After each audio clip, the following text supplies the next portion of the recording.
حکومت امریکی راگهاند کو رژیما سوری برداومه ده ترخاندنا دهاتین خو یکیم جبو پشتگیری میلیسین بسرو ین کو خدمتا برجواندی وی دکن.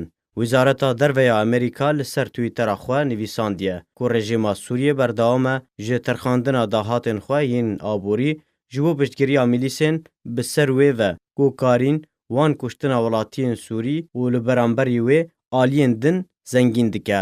وزارت دروی امریکا هر وها دیار کرد کو هفدم ویکه جیانا ولاتین سوریه آبوری گلک خرابه و روش بروش تیک دیچه.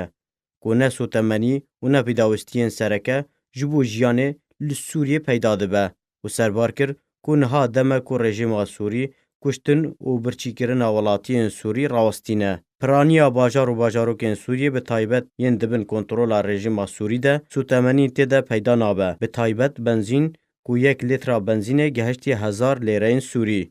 دوهجی وزارت پترولیا بسر رژیم سوری و راگهاند کو کریزکا بنزین لسوری هیا به تایبت پشتی راستاندن خطا دناورا تهران و شامه ده. لگوری زانیاریان کو رژیم سوری پیوستی آوه به 4.5 میلیون لیتر بنزین و 6 میلیون لیتر مازوت و 7000 تن فیول و 1200 تن غاز حتی بکاره خواه جوه کریزه خلاص بکه کو نرخی وان پیداوستیان همیان دیگه $8 میلیون.